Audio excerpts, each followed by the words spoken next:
All right, we're live. Welcome to the Tattoo Okay. Weekly. And we've got Marvin Moskowitz with us today. Of course, Fawn Baker, the co-host of the show. I'm not Gabe Ripley. I'm James Wisdom, and I'm going to be filling in for some of these duties today. Uh, Thank you for joining us. Again, this is going to be a really awesome interview with tattoo legend. Let me just do some intro stuff.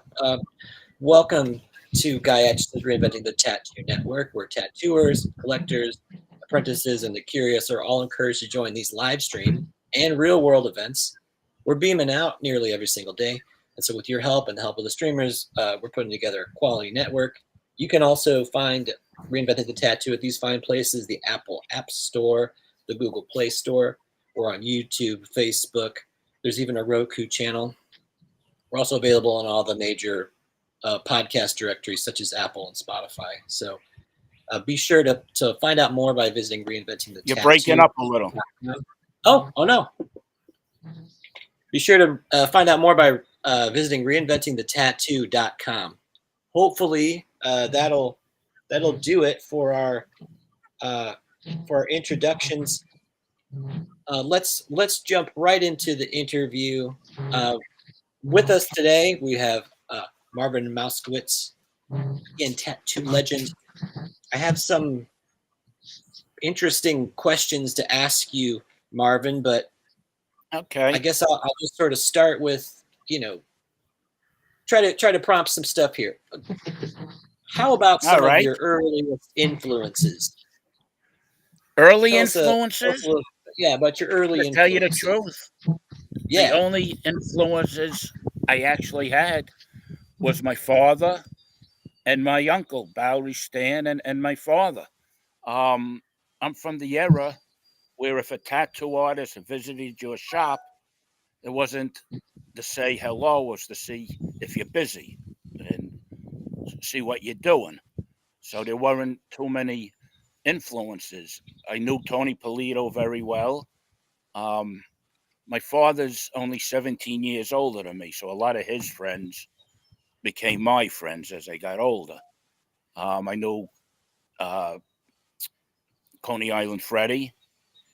Um, I met Tony Cambria, the pirate, just here and there.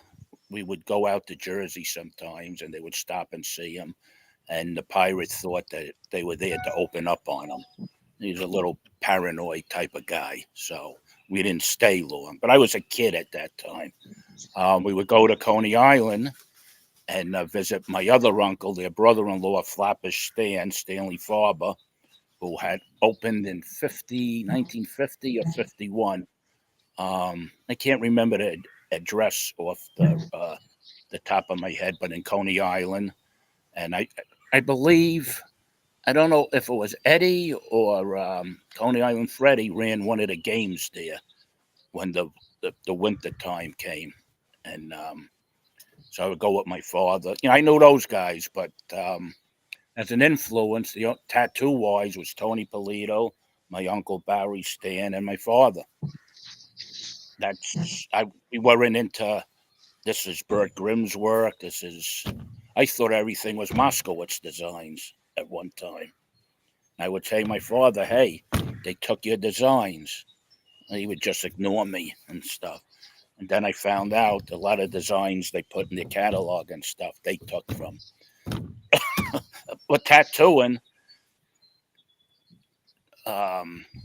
Sailor Jerry designs this, he took them from somebody else. Colored the swallow different, color this the panther different, or whatever. No, it's nobody's design. Wagner took them from somebody else. Everybody took it, and in today's era, whatever they think, because it's on somebody's sheet, that was their design. I mean, you're gonna tell me Sailor Jerry had the brain that, oh, let's put a swallow here. Nobody has a swallow on their design sheets. This and that. It took me a while to understand everybody stole from everybody. It is funny So that that's how it that part started. of it. But And now you hear people it's just kind of belly aching when other people do their work or similar work. We were talking about this on it a recent once it episode. goes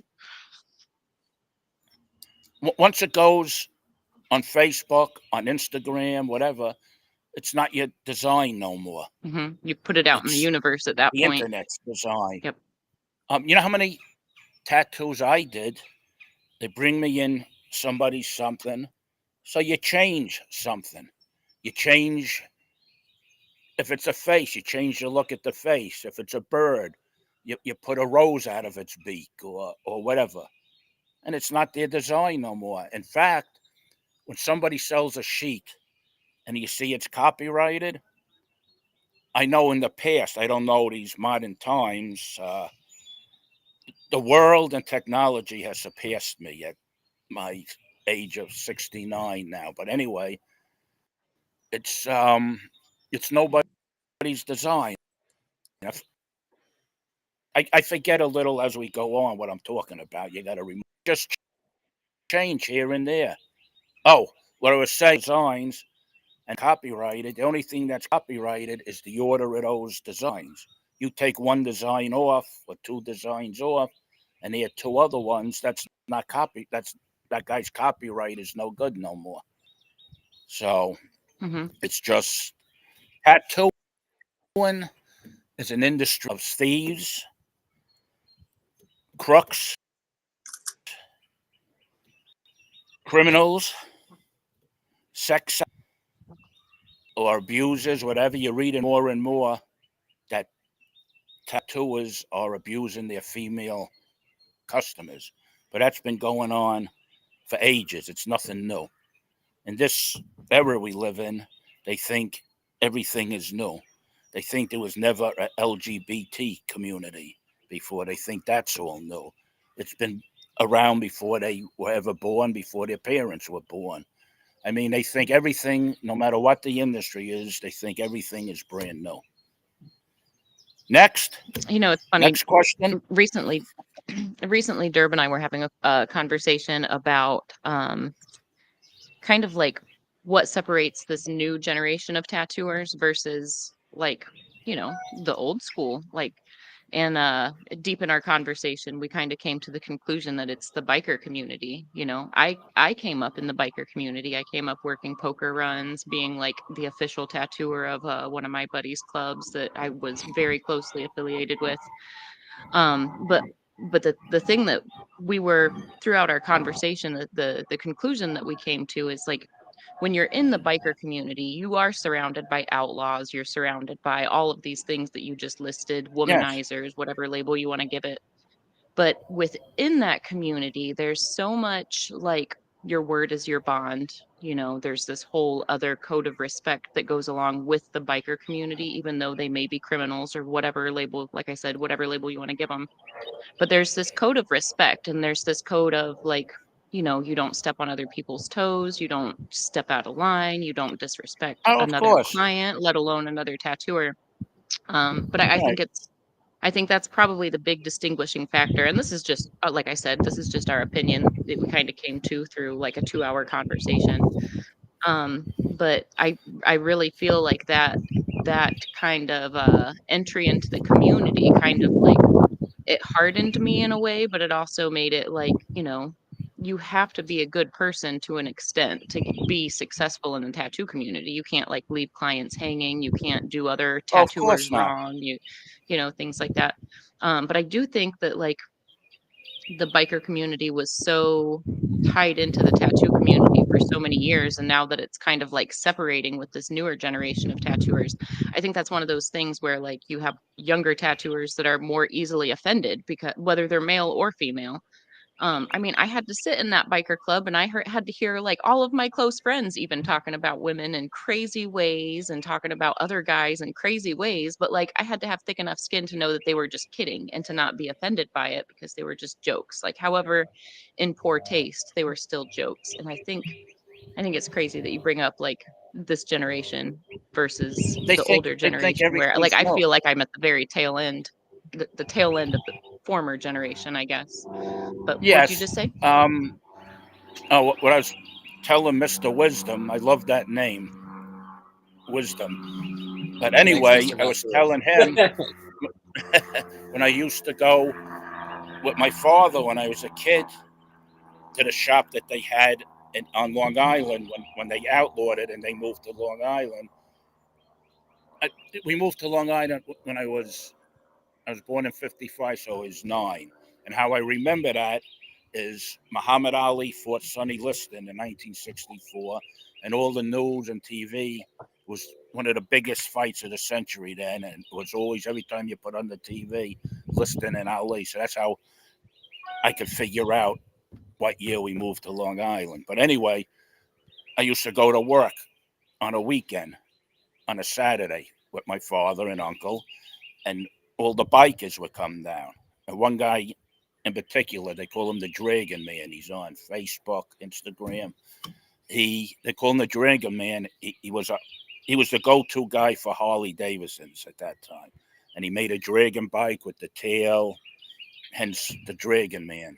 And he would come by with all. My father gave him and uncle 90% of his tattoos, and he would come down with all his buddies and the girls. And I would think in my head, a 9, 10-year-old kid, if my friends could see me now. So I got used to all that at an early age. And my grandmother used to tell him it's not a place for a little boy. But when I would bring my own daughter, when I had my shop at about 7, 8 years old, my mother-in-law told my wife it's not a place for a little girl. I bring her on a Saturday. She would clean up for me that after a tattoo, set up for the next tattoo. She loved it. But once my mother-in-law said that, that was the end of her coming down. My wife wasn't in the tattoo business, so it was all new to her, this business. But I was telling them a story when I was in junior high school. There was this real hot blonde in school.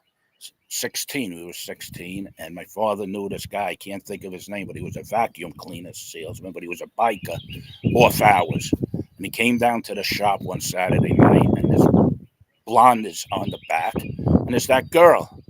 This guy was like in his 30s. She was 16, and when I would see her in school after then, she either turned and walked the other way or put like blinders up and walked by me. I blew her cover. But then when I had my own shop in Baldwin, New York, in Suffolk County, I had one of these stores where people 100 years ago would live in the back. It was like an apartment. I had a waiting room, the tattoo room, like a sunken den, and then the apartment. And these, I call them the over the hill gang. They were either ex-angels, ex-pagans, just guys that rode. They like all found each other and used that sunken living room for their meeting place. So I was involved with them. There's this one guy, Artie. He did 10 years in Florida. He got out. He bought a cabin. He hung out with all these guys. He used to tell everybody he's my brother. And he was a troublemaker. I got in some trouble with him. So word of mouth, it's the tattoo guy's brothers that I come shoot at my window, break my window, whatever. But I know what you're talking about. You hear all kinds of things. You see all kinds of things. And that's life. That I was telling, I can't remember your first name. Mr. Wisdom, what's your first James. name? James, James. right? Yes. I was telling you before, I got in a lot of trouble in that shop. And my father and uncle made me sell it, and I had to go back to work for them. Because according to my father and uncle, I had to be kept on a short leash. Oh, that's I know what you're talking about. You hear all kinds of things. You see all kinds of. That's why I said before, nothing surprises me in this business. I mean, Sailor Jerry had a radio program. He was a real, I call it Reich, Reich, like the Third Reich. He was a real Reich wing radio guy. As great and respected as he is, he said some things that some people applaud today. Guys like me doesn't sit well. But that's another type of people that went into tattooing. So, and today you got, getting back to modern days, you have prima donnas, as my father would call them, that they do this great work, but they want you to tell them it's great work, or they get insulted at you. You know, they show it to me. I said, "Oh, nice tattoo." That should be enough, but it's not. I see that all the time with the social media. People will be like, I did this crazy thing and it only got this many likes. It's like, well, but it They looks great in person. Like, just because it didn't happen to scroll across somebody's feed at just the right time, like, don't take that as a hit to your ego. they Like, get it's a great insulted. tattoo. It's okay. Yeah, Yeah. they get insulted at that. I don't get it. I don't get it. That this guy, look, he only did a little bird. He got 500 likes. Look at my masterpiece. I got 5 likes on it. Allergies, but it's a 'Tis the different. season. Oh, I'm dying. Anyway, you go to these conventions today. You got me and my friend Ronnie at tattooing with coil machines. We went to one convention. It was in the Poconos somewhere. I can't remember. This was a couple of years ago. We were the only ones with coil machines tattoo, and everybody's using those.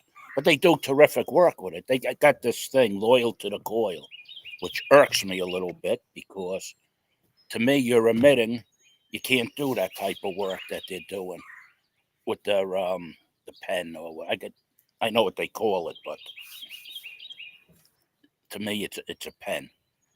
But they do. It's funny. Well, Here at Red Tree, we've got 13 artists, I believe, and we have one artist that still uses a coil machine day in and day out. Even we work with Marty Holcomb here. He comes in the evenings. But he has even recently switched within the last couple of years, switched to a rotary machine. So, yeah, uh, everybody is. Well, I never used one. My theory is you can't teach an old horse new tricks, or is that an old you know, dog new tricks, and you can't lead a horse to water.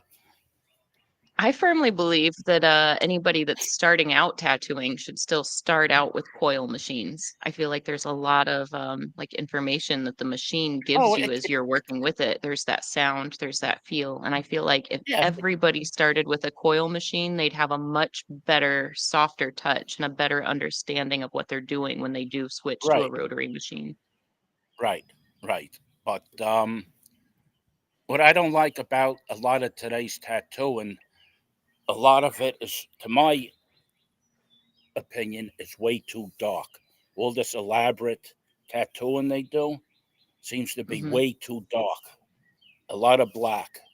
And I mean, I got a lot of tattoos, but as I'm aging, the detail is disappearing. Where the shading is, the Hmm. shading's blending into the detail. They used to say, how's that tattoo going to look in 10 years from now? And I used to say, better than the guy wearing it. But as I'm getting older, I hope I look better than some of them are turning into. So a lot of this stuff is elaborate, but to me, there's too much black in it. And it's just going to, I honestly, I kind of think that's like a lack of understanding light and dark balance. I think there are a lot of tattooers that just like I feel like James and I, whenever we're on a show together like this, we can like nerd out about like the technical side of art and design. But I think right, there are a lot of people that just jump into tattooing and they don't understand art yet.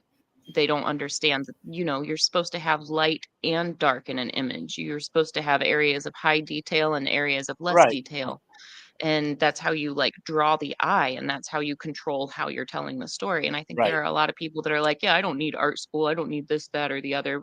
You don't necessarily need art school, but you should understand the fundamentals of art My, when you're making my, art my, on people.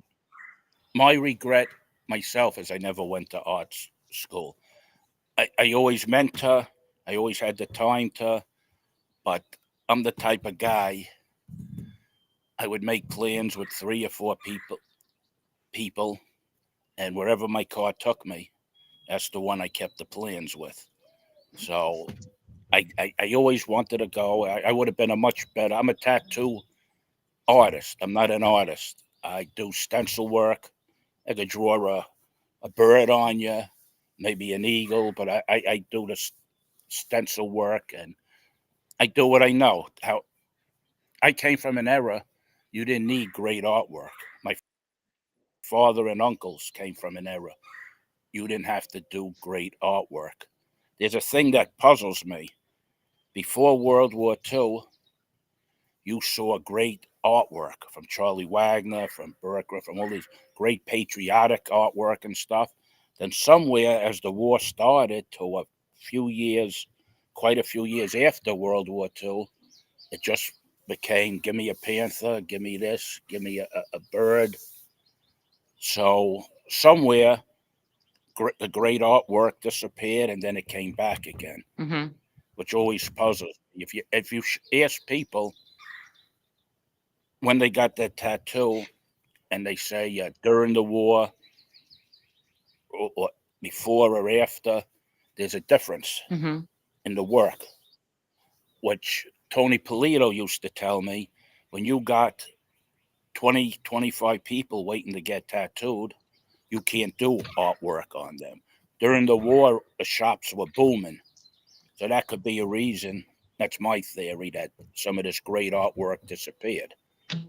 I mean, my uncle could do a whole chess piece, a whole eagle in 30 minutes, outlined and colored in, but it wasn't great artwork. I don't know if you ever saw Jack Dracula's eagle on his chest. My uncle did that on him, Bowery Stan. But if you see, it's all solid black, but it's no great work of art. It's an eagle, but it's no great work. I'll tell you Jack Dracula's story if you want. Tell us, please. Here. My uncle, Flapper Stanley Farber, had the last legal shop on Long Island, and Flatbush Avenue, Brooklyn. When the band came down, it actually wasn't made final to 1965. He had the last legal shop, and he had at various times Jack Dracula working for him, Tony the Pirate, Tony Cambria, and Tony Polito working for him. Everybody passed through the Moskowitzes somehow or another. So when he had Jack Dracula working for him, my father would, on a Sunday, come down and visit him. And Dracula was making, out of plywood, full-length Warner Brothers cartoons, Daffy Duck, Bugs Bunny, and painted them up and stuff. Of course, I'm 9 years old, I want one.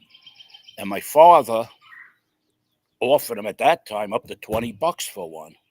And I'm a kid, I'm crying, I want one. He still wouldn't sell it. So my story ends with Jack Dracula. He could go fuck himself.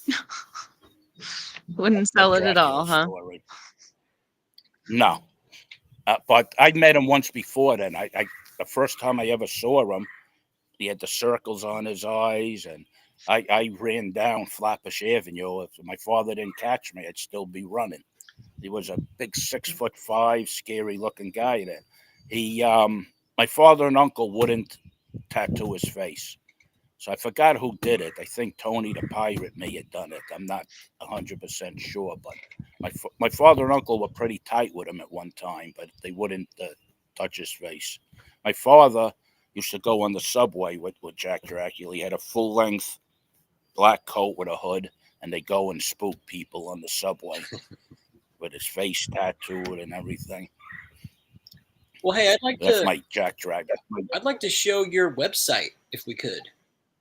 And my website is BoweryTattoo.com. BOW. Oh, yeah, right here. There it is. And so I'm going to put up a QR code. So for those of you who are interested, you could scan this QR code. It'll take you right to the Moskowitz Family Tattoo website. I got a chance to check it out a little bit earlier, and it's it's a real dive into the history. Let's see here. I wanted to, I don't know. We'll look at pictures, and I think that could really spark some conversation. And All we'll right. start off here. We're like, so Willie, this is your grandfather, yes? That's my grandfather, Willie. He came from a border town in Russia and Poland. Um, I was in Krakow, Poland for my 60th birthday, and I asked the guide the name of his town. Was it Polish? You know, it's one of those towns. One day it was Poland, the next day it was Russia. So I gave him the name of the town and the year that he left, and she said that he's Russian. He's 100% Russian. And when I told her, what do you think a Russian immigrant became in America? And I told her a tattoo artist, she was thrilled to death to hear that. And the middle one is my dad. He started tattooing on the Bowery full time at 16 years old. He was married and had me on the way. And the other one's me. We ran out of room for my two uncles, but that's all right. So when your grandfather got to America, moved, When he got yeah, to America, he came here in 1919. His father had come 5 years before the family. I don't know if you ever heard of Carmen Nissen. She's an intense um, genealogist, and she found out all of my grandfather's history. So he came here in 1919, and in 1930 or 29, he bought a barber shop on the Bowery, I think it was number 8 Bowery, and he was a barber. He went to barber school. Anyway, he was a barber, and in the back room, he rented it out to what they call transient tattoo artists. And one of them was, I don't know if you ever heard of Al Neville. You ever hear of Al Neville? no, I'm jotting it down. Al Neville is the guy that gave the tattoo machine to Norman Rockwell to study when Norman Rockwell was doing that painting of the sailor with all the tattoos on him, with the names crossed Yeah, out. classic. That's where Al Neville gave him the tattoo machine to study. So I think I would ask, we all likely romanticize the Bowery. Like we think it was so, I'll give you a little history. It's told to me by my uncle Bowery Stan and my all father. right. The Bowery was a bucket of blood. It was Yeah. near Little Italy, Chinatown. At that time, the Bowery was more Little Italy than Chinatown. You had the mobsters, you had all the sailors, the Marines, the Army guys. You had people coming from Connecticut, out of state, most of them looking for trouble. My grandfather, he loved the Bowery. He loved the characters. He loved the friends. He loved the action. He loved the Bowery. Tony Polito used to tell me you couldn't get him off the Bowery because his excuse was, well, one more guy may come in for a tattoo. One more guy may come in for a tattoo. So, according to my father and uncle, they got into a lot of fights all the time. A lot of fights. There's a story that my uncle Flapper Stan and my aunt told me is that Bowery Stan, Flapper Stan, and my grandfather were working at the shop one night, and some guy came in and just out of nowhere punched my grandfather. So the two Stanleys beat the guy. They thought they beat him to death. They took him to a lot and threw him in a lot. And about 3 o'clock in the morning, they decided to go back to make sure a body isn't there or to hide a body. But the guy was gone. So, and my aunt tells me, Flatbush Stan's wife tells me, her husband kept just pacing up and down. She kept saying, "What's wrong?" Says, I got to call your brother up. We'll be back in a little bit. So that's one episode. You ever hear of the gangster Crazy Joe Gallo? Yeah. Hmm.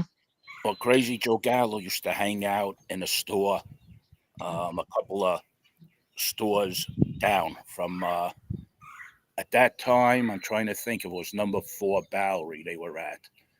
And they used to have Pier 6 brawls there, and he used to come in and help them out. In fact, he once hit a cop that came in to squash the battle over the head with a chair. We had the old barber chairs with the wire frame and the wood seat, and we had about 6 of them. We sold them each as the chair they used that the Crazy Joe Gallo used to hit a cop over the head. So one of those 6 people have the real chair. They threw my father and uncle into the tombs one day. They had a real bad fight. And when they squashed it, they arrested everybody. My aunt and my mother had to go down and bail Bowery Stan and my father out. And there were 2 guys standing in front of the judge ahead of them. It was the 2 guys they had a fight with. And my aunt said that they says, these ain't my husbands. Who are these guys? They couldn't recognize the guys my father and uncle had the big fight with. And you ever hear of Bill Collinsworth, sailor Bill Collinsworth? I feel like it sounds familiar, but Anyway, I can't place any stories. He was, I'll tell you a story. He comes in to the barber shop, number 4. The shop they had at number 4 Bowery, which was the second one, my grandfather was still cutting hairs before he got sick. And my father and uncle were having a fight with another two guys. And one guy was on the floor rolling around. Bill Collinsworth comes in, takes out a gun and puts it to the guy's head. He tells my father, Uncle, you want me to finish him? He says, no, they're finished already. Don't worry, Bill. We don't need any help.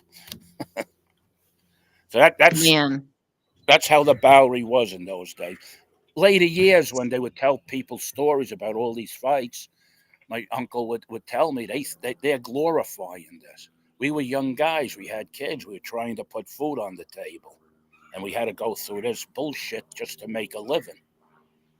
So, the younger guys glorified it, but the thing of, as my father and uncle thought about it, it kind of made their stomach turns of what they had to go through to make a living. So but all through the years, the Bowery was known for cutthroats, thieves, almost like the tattoo business. Like a rite of passage to come through the Bowery. More or less. I mean, you had just trouble, man. I'll tell you another story. You had a lot of mobsters. My father was friends with this guy. I can't think of his name. He was older than my father. What the hell is that? That's my phone somewhere, but I don't know what it is. I can't think of the guy's name. He was a captain, and he was whacked when John Gotti was coming up. But anyway, he was friends with him, and he always wanted to put my father into some kind of business. But my father used to tell him, I have 2 young kids, and it's not for me. But anyway, one night, my father hears the kids of these mobsters, let's go in and give the tattoo guys a good fucking. So as they walked in, my father laid one guy out, my uncle laid another guy out, and the other guys ran. And they had to go to a sit down. And this guy that my father was friendly with tells the other guy's fathers, your kids are scumbags, case closed. So that's how the Bowery was. It has a history of being like that. They used to go down to work at the Bowery, and they saw this long line going around the block of people waiting for them to open up, and they used to get lost for an hour or so. So the line people would leave and there weren't so many guys. You ever hear of Dick Highland, the human autograph? No, you're throwing some new names at me. Oh, Dick Highland.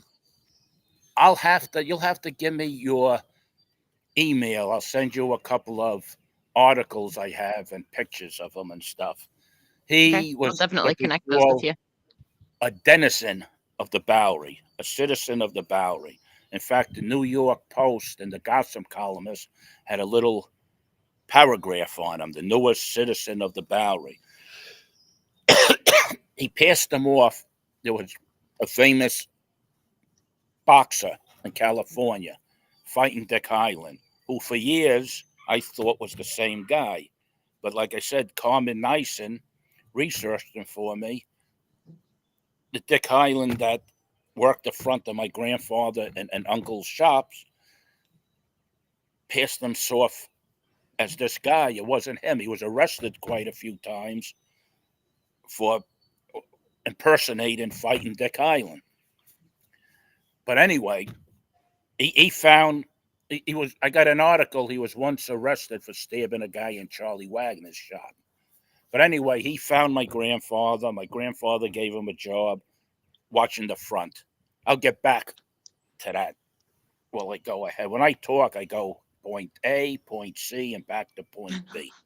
Marvin, I just want to Anyway, let you know I pulled up this the article by Carmen, and oh, because it's a really thorough and interesting article for sure. yeah, It there's gives one a on lot of Dick history. Highland. There's one on Dick Highland, and there's one on my Uncle Bowery's Flatbush stand. And I Yeah, don't there's a know lot. if you There's know, there just for are. people in the audience. You know what I mean? Just for people in the audience, this is a really great article. If you really want to learn more about this side of tattoo history, American electric tattooing, and I think that again, like we've been talking about, that tattoos culturally are this. They're a rite of passage. They've they've really attracted a lot of, let's call it, subcultures, right? Bikers or hippies or wherever you kind of find it, gangsters, right? Wherever you find yourself, we're all probably outside of some type of, whatever normal means, and tattoos is really kind of an interesting way that that people kind of set themselves apart in different ways. Uh, in this particular, like article and the stories you're telling, I think it's really important to recognize that, again, the history of the Bowery, it was very violent. It was probably awful in a lot of ways, and then through it, like what came out of it, this art form that we're really all enjoying today. And so I think that the photographs in here, and then there's also some paintings and stuff which are really cool. Yeah, again, this almost looks like romantic, but it is very. I bet it was a pretty tough existence, right? Every day Oh you got to yes, and scratching the tattoos, I found out in later years. I grew up in that neighborhood in Northport. I was telling you before, and had run into an old high school friend of mine. He said, "I don't know if you noticed or not, but everybody was scared to death of your father." Now, my father, when he was home, it was a different person. You know what I mean? Sure. But I guess his demeanor and stuff kind of terrorized. My father was the type of guy that didn't take gruff. In fact, if I talk back, the only thing he didn't take is if I talk back to my mother, he would smack me in the back of the head and say, "Who do you think you're talking to? Your scumbag friends in the street?" Now, funny story, when he passed away, and me and my siblings are telling stories about him, and I mentioned that, they all almost said all at once, the three of them, "Daddy never said anything like that about our friends." No, Well, memories. My father used to say, "When I'm gone, I'll become a memory." No, but he was an imposing guy. I remember as a kid going to the shop with him, and then if the customers talked back to him or whatever, if the guy was with his girlfriend or wife, my father would say, how would you like if I broke every bone in your body in front of your girl here? And then my uncle would come out with his ball peen hammer or the straight razor between his fingers, and no fight happened at that point. But a funny story is whenever there was trouble in the store, my father would tell me every time there was ever trouble, it was my brother and your grandfather. And if my father started something, my uncle Barry Stan would tell me every time we ever had trouble, it was my father and your father. So they put the blame on each other whenever there was trouble. Well, I think I won't uh, I won't get into too many details myself, but I've certainly experienced wild violence inside of tattoo shops throughout my own personal, career, and I think that I would be glad, right, if that wasn't the experience of others. You know what I mean? Like having Right. all these things they're incredible stories, and I mean they are formative in certain ways, but it's just not, so not necessary. You know what I mean? It Yeah, really but it doesn't have to be like that, and no, not I no more, not no yeah, more. yeah. Did you ever hear Eddie Funk's Crazy Eddie story? How he met my father and uncle for the first time? Ooh, I hoped you would talk about this. Okay, you heard the story? No. Oh, okay. Eddie and my father were about the same age, I guess, and my father was working at the shop on the Bowery, and Eddie kept walking around the block looking for the shop. And my father sees him and says, "Hey, kid, you looking for the tattoo shop?" Eddie says, "Yes." So, you ever see the big eagle Eddie has on his chest? Hmm. Well, my father put those two swallows underneath, those two birds underneath it, one on each side. So, my father does the tattoos. Eddie looks in the mirror and he says, "Hey, one is higher and one is lower." And my father smacked him in the back of the head and says, "Don't you know anything? One's a male, one's a female." So then Eddie says, "Where's my $10 change?" And my father smacks him in the head again and says, "On the chest, it's extra."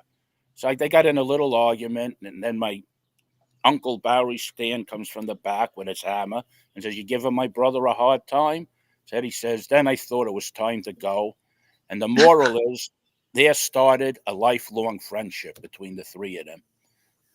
And every time I saw Eddie till he passed away, he told me the same story. Ever tell you the first time I met your father? And according to my mom, Eddie is basically, until Tony Polito came along, the only tattooer my father and mother ever socialized with. My father didn't, when he wasn't in the shop, he didn't want to know nothing about the tattooer. But that's the stories.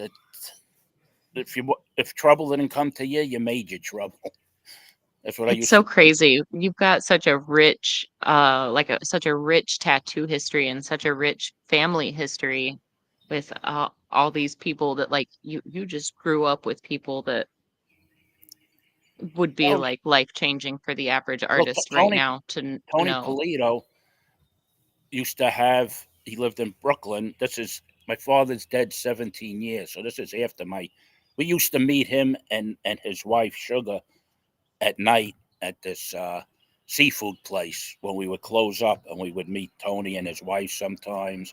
I would meet Tony. Like I said, he would. They sent me to him to get fine-tuned tattooing. So then we would go eat Chinese food for a couple hours, and until your stomachs reached the end of the table. Um, Chinese food and tattooing, one was invented for one or the other, because a lot of the old timers, their stories revolve around Chinese food. Um, when they first sent the health department to outlaw the tattooing in the five boroughs, Manhattan and the five boroughs, everybody had their electric autoclaves, and they would open them up. One guy had lobsters he was keeping warm. Some had Chinese food. They all had their dinners being kept warm in the sterilizers.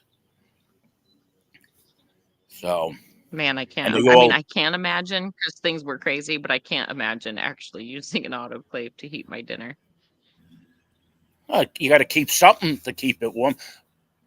A lot of times, and this is from my own personal experience, you could be dead all day. You go out and bring your dinner back to the store. All of a sudden, you got 3, 4 guys waiting to get tattooed. So instead of eating, you tattoo them. So you got to keep your food warm somehow. This is before microwaves. Right. Mm-hmm. I'm joking. But no, that's how it was back then. There was no, I'll tell you another story. My father, when they came up around in the late 50s, early 60s, the health department, when they started trying to get the tattooers out, the ink was powdered. And when it dried out, you just put some more fresh powder in the souffle cup and you added your Listerine or alcohol, whatever. My father says, I didn't change my inks in years. When they took it to test, I says to my brother, they're going to put us out of business. It came back from the Board of Health lab, not a thing wrong with it. Isn't that crazy? Yeah. That Listerine was magic Listerine back then. But whatever it was. One of the things working with Marty, my room is like right across the hall from his. So sometimes when he's got one of his like older clients or like, you know, somebody he's been tattooing for years and years, they get to telling stories. And one of the things that I love is hearing him talk about Stony St. Clair and how they used to have like the communal bucket in the shop, like just a sponge with a bucket.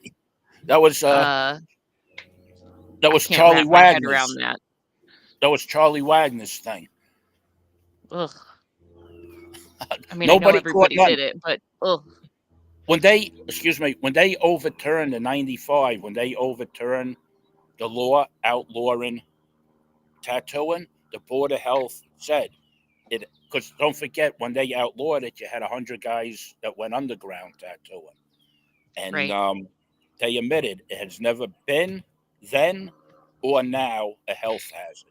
They had to admit that. So, I mean, well, you it you was, hear of things happening, but it really is few and far between, even with of like the course, crazy you know what? circumstances. First of all, it's hard to say if it was the tattooer's fault. How many times did you tattoo when you used to tell them just to put the Vaseline on it? They come back with the whole jar of Vaseline on the tattoo and ask you why Uh, it's dripping off their arm. well, You go out and get sunburned the day after and ask you why it's all screwed up, the tattoo. You know, it's hard or to tell if the tattoo artist or the person that got it. yeah, that's true. But, well, you always blame the guy that the guy did something. That's that's the number one thing you say. I didn't do that. You did it. But it's just, people are funny. People are funny. What I don't get is they get these huge pieces today, and a guy will work on them for a week or two in a row. The Hmm. skin doesn't get eaten up, doesn't get irritated. You're going over sometimes the same part. I was at a tattoo convention, and the guy next to me, for 3 days of the convention, he was working on the same tattoo, the same spot. I looked at it; it looked like chopped meat already. You see that both you see it both ways. I mean, I myself have been worked on multiple days in a row. Uh huh. Um, but I've also seen people where they're just trying to blast out huge pieces at a convention to win those Right. awards. But by the time it's award time, the skin's so beat up and so obliterated and so and like I've been going to conventions long enough that I'll see some of these pieces come back. Like you're saying, they're just powering through to get the tattoo done in 3 days. Where like if they would have split that up and taken like 3 or 4 months to do it, like the body probably would be happier with. It'd be a better tattoo in the end. Oh, There's yeah. this huge back piece I saw one year being done in Detroit. It was a huge skull. Off the top of my head, I can't remember the artist that did it, but he was using big mags and he blasted out this skull and it looked relatively detailed. The darks looked relatively dark in it. But here we are 4 years later, I see the same back piece and it's just cracks all over the place. The detail that was in it there for the weekend, a lot of it had fallen Oh, out yeah. because the skin was like, yeah, he took home an award that weekend because it did look nice. But I happened to be judging. So I was like, "Yeah, this does look good now, but this is gonna need some serious touch-ups just because of how the skin is looking like it's Yeah. reacting," and sure enough, I saw it, at another convention this year, the same exact piece, and it healed, unfortunately, just as rough as I thought it would. I mean, at the same time, I've seen pieces where I'm like, that's gonna heal rough," and I see it, and it's perfect. So, but those multiple day sessions, like All right. sometimes when I'm traveling, it's worthwhile to sit through multiple days or have my clients sit Right, through right. multiple days without racing Well, the some of these, deadline to complete the piece is kind of scary.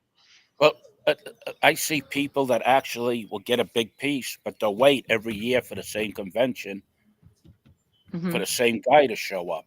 And the guy does some more work, like a bodysuit Hmm. and stuff. Um,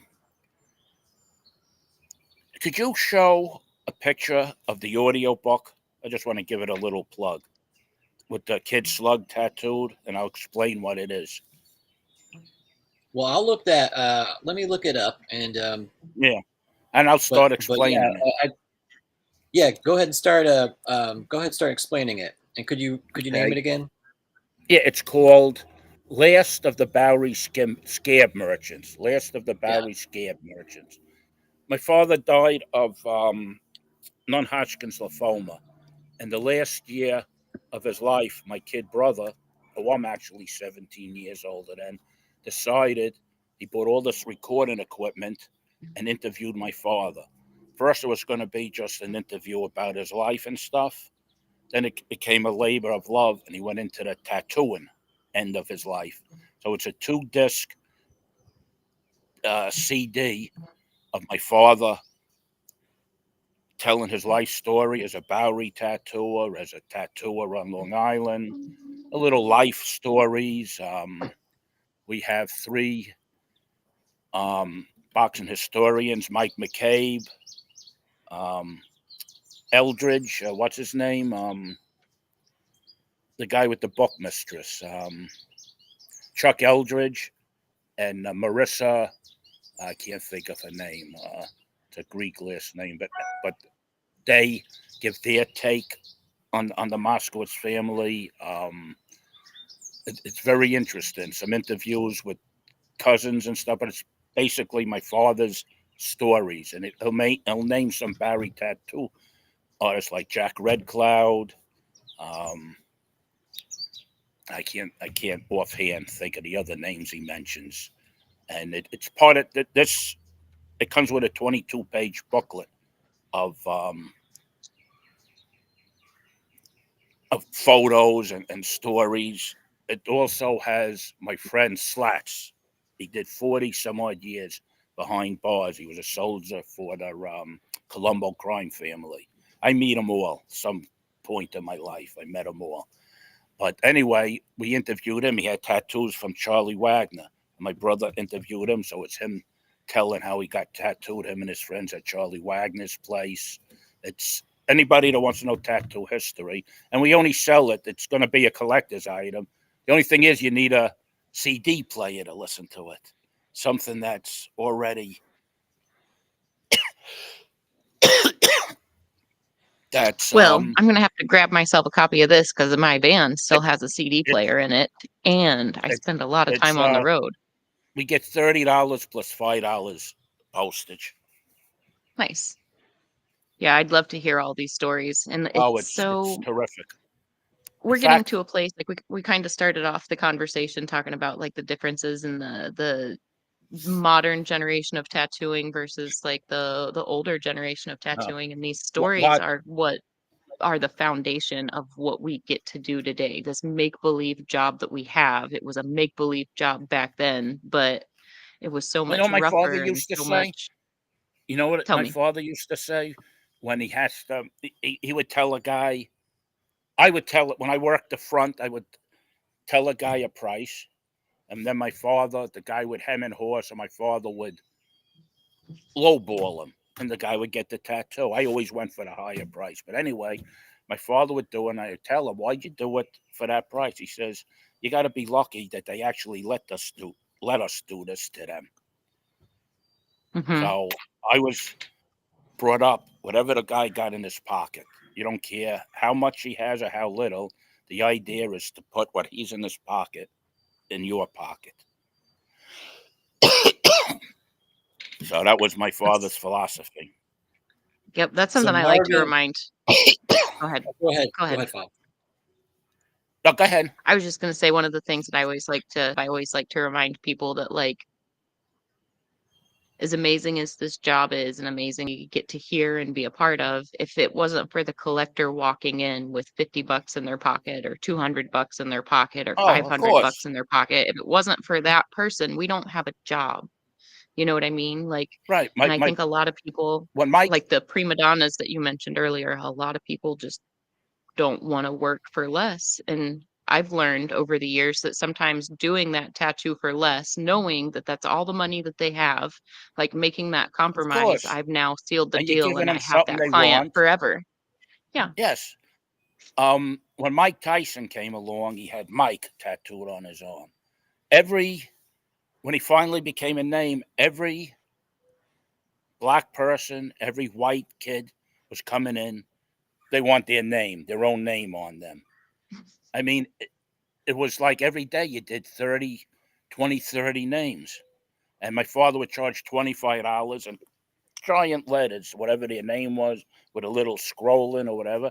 I says, "What do you do it so cheap?" He says, "You see that $25? When we stop at the diner on the way home, that's going to buy me and you a whole 3-course meal." He says, Hmm. "What, you think I'm going to find $25 on the street?" He says, "That's all they could afford." But all these athletes that are all covered, the baseball, the basketball players, the fighters, you could credit that all to Mike Tyson. All these athletes barely had a tattoo on them until Mike Tyson came along and he had Mike on his arm. I credit that to Mike Tyson. It gave a cottage industry to the tattooers at That's that a time. pretty awesome observation. That was definitely before my I'm a time to big like boxing make fan. that connection. I spent all my money instead of on tattooing collecting, on boxing collecting. I got cartons of all kinds of. I got a Muhammad Ali card. They call it an arcade card or exhibition card. I was offered sight unseen $800 for it. The only thing is, every time I take it out, I was tempted. I look at it; it's still shiny to me. It's still a shiny object, so it goes back in the collector's book with my cards and stuff. So I can't. I tell my daughter I got all kinds of one of a kind press photos and this. My bedroom at home is the only place I was allowed to do it. It's like a museum between the tattooing and the boxing pictures. I got a lot of autographed boxing pictures from the older fighters and stuff. From the bottom of the wall to the top of the wall. Guests come into my house, visitors, and they spend, and I give them the story behind every photo and stuff. Some photos I'm with the people, some are autographed to me. But I just bought a thing I saw on eBay, liquor decanters. They used to make Hmm. boxes. I have one with Rocky Marciano was a liquor decanter. So I just saw one. It's like an old bare knuckle fighter like that. So I'm looking at a picture. I bought it. The thing's that big. I don't know if you see the size I'm making it. It's that big. I got nowhere to put it.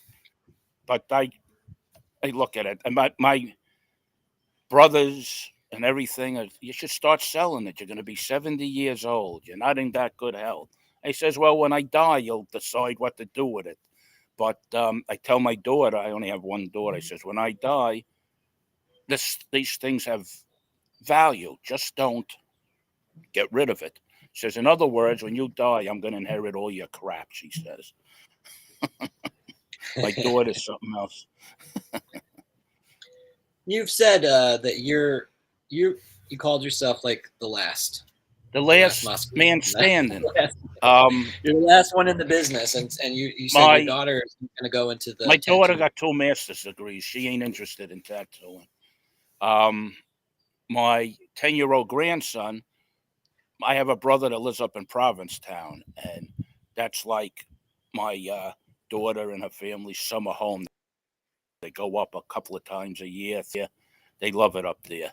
My brother lives there, and the kids all get to paint on tattoos and stuff. So I asked them recently, you're going to, I don't know if you could see this tattoo, the Reaper. And it says, and there's a little kid there. It says, your time is I up. want to, yeah, hold on a second, Marvin. Show that one more time if you can. You hold it up a little higher. Are you? Yeah, there it is. Here we Oh, go. yeah, that one. My Yeah, 10-year-old awesome. grandson designed this. He drew it, like a 10-year-old. And when I go up to Provincetown at Coastline Tattoo, great people, I'm friends with them. So I asked Effie, her name is, if she can make it into a tattoo. So this is her version of what he drew. And I told him, I texted him the picture, my daughter and stuff. I made his picture into a tattoo. He was elated. He sent me some monster he drew hanging a head by the rope. I'm sitting in the pollen is falling right on me. Excuse me. And I says, well, to tell you the truth, I only got one more spot, and that's for your sister. She's 7. So they were out last month. And I says, well, you want to design me a tattoo? She designs me a teddy bear with the X's for the eyes, with an arrow through its throat, with a drop of blood coming off of it. From these 2 little kids. So I asked them, are you going to get tattooed like Papa Marvin? my grandson says, no way, they sew them on your arm. I says, what are you talking about? My daughter says, I told them they do it with needles, so they think they sew it on you. That's hilarious. I love it. That's well. You get old. We're coming up on the hour, and so I really wanted to give you a chance, Marvin, to plug your upcoming conventions, because you're going to go and do some tattoos, and yes, we have a booth there. Convention, it's where can we find you? I don't know the booth numbers yet. It's not to the end of July, the last weekend of July. Look on the New York Tattoo Convention. Civ, Anthony, I can't think of his name now, but he's the guy that has the band Gorilla Biscuits. He owns Lotus Tattoo on Long Island. You could look up his name. It's tattooing. It's a music hall. I can't think of the name of it. Up on the roof, they're going to have skateboarding contests, bands. Hopefully, inside is soundproof a little bit, because they're like heavy metal bands, I guess. That's not my type of thing. I'm still into Little Richard and Chuck Berry and Cream and Eric Clapton and Dylan and stuff. So you'd have to look it up and see. There's going to be some other events in the city, tattoo events, an exhibition of the Liberty tattoos. If you go on my Facebook, you'll see the advertisement for the. I'll send you the. If you go on my Facebook, you'll see the advertise, or on my Instagram. My Instagram, the latest picture is the advertisement for it. Yes. Let me see if I can pull up your Instagram right now, so we can see if we can pull this up. This. Yeah. There we go. So here is your There it Instagram. is, the first one. Oh, and there's the audio book next to it. Here's a picture. I meant to jump onto this one. So this is your upcoming yes, convention dates and place. Yes. And if they want to contact me, they could just leave me messages on Instagram. And anytime you want to do part 2, just let me know. That's excellent. So anyway, you can find Marvin. It's a New York City Tattoo Arts Convention, and he doesn't. I don't think it says your booth No, number, there's but no booth. There's no it's booth probably hard to numbers. miss. I bet.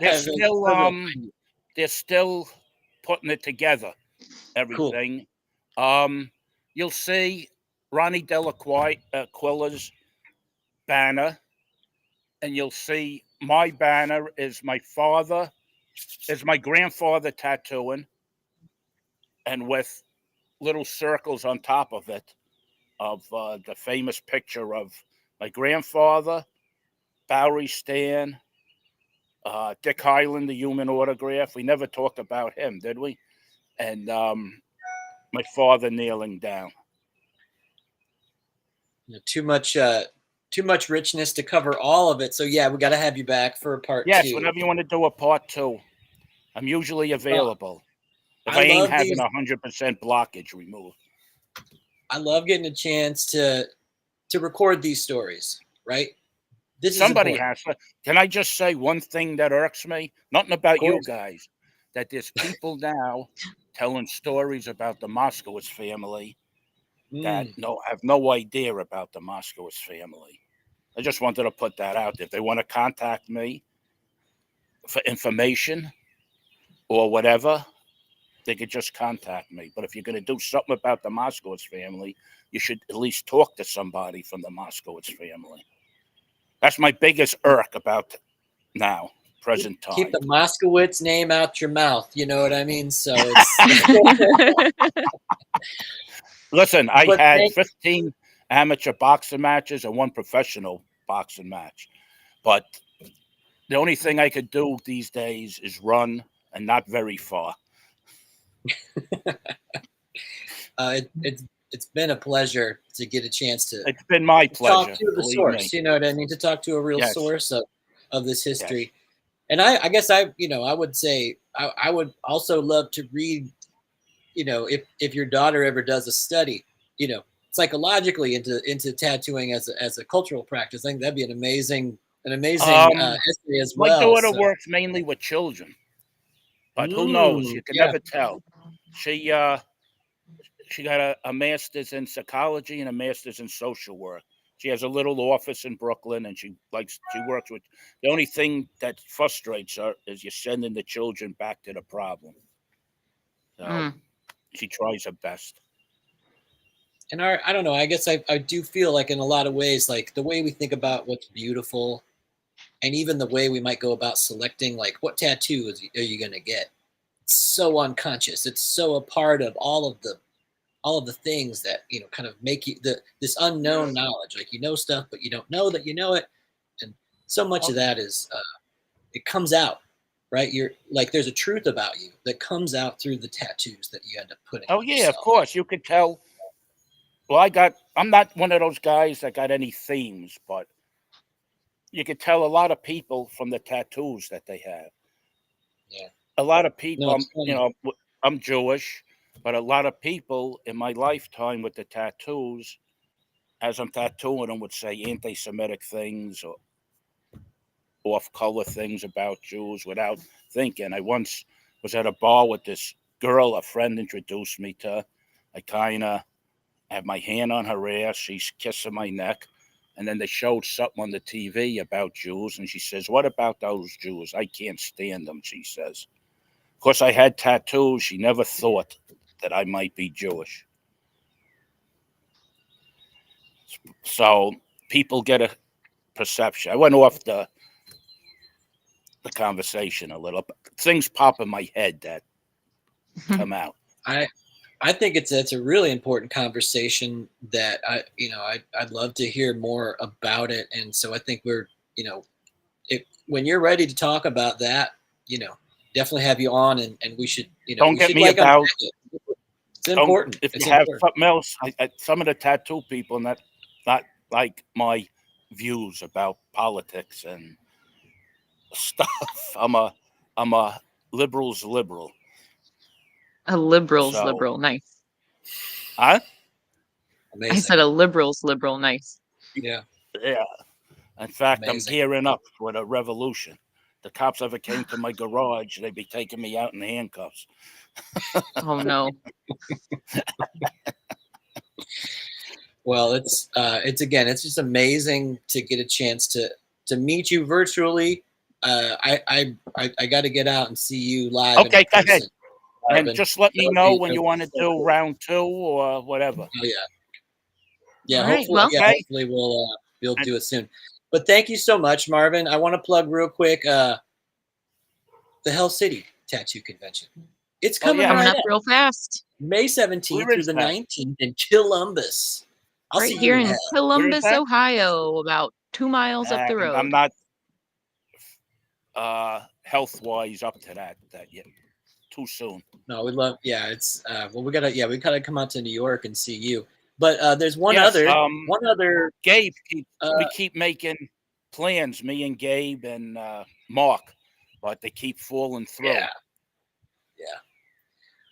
Where But are you also guys? another great event, the Tattooerpreneur Conference. It's coming up. It's going to be live at Red Tree, June Right 23rd here through the 25th. on this stage.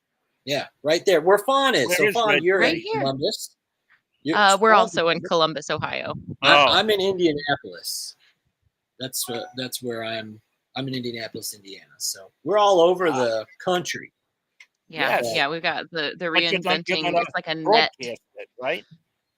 Yeah, isn't that? I mean, I think it's. I really appreciate that. Technology can kind of bring us together. Again, another Oh, topic yeah. I'd love to talk about because, your family, the Moskowitz, had a lot to do with We this made infrastructure of tattoo equipment, right? Machines and all the we developments and made the stuff that battery happened. machine. We made the Yeah, battery you got. machine, which was an animal marker, but people used it to learn to tattoo, Wow. including me, all my friends, You which my father didn't know about. got to learn somewhere. That's right. Anyway, I'm gonna let you go. Okay. Thank you Thank you so so much, much for Marvin, joining your us. time. Yes. Yeah. And Get keep in It's been inside. a contact. wonderful conversation. I definitely would love to talk This more was tattoo history and your family history again. Have a great Thank day. you, this is Marvin. the Appreciate granny you. from Beverly Hills Wave. Okay. Love it. Bye-bye. So one last thing, we got the Paradise Tattoo Gathering coming up. I don't even know. Hey, the that's dates, in but it's October. in October. Yeah, October. That's in what, That might October? be close enough to you. Maybe I'm Paradise. gonna No come pressure. this. I was supposed to come last year, but I had a blockage, 100% blockage that time. That I ended up in the Oh, hospital man. the weekend I was supposed to be there. So, like I said, since 2022, I had 4 procedures for 100% blockages. But anyway, Well, Machine.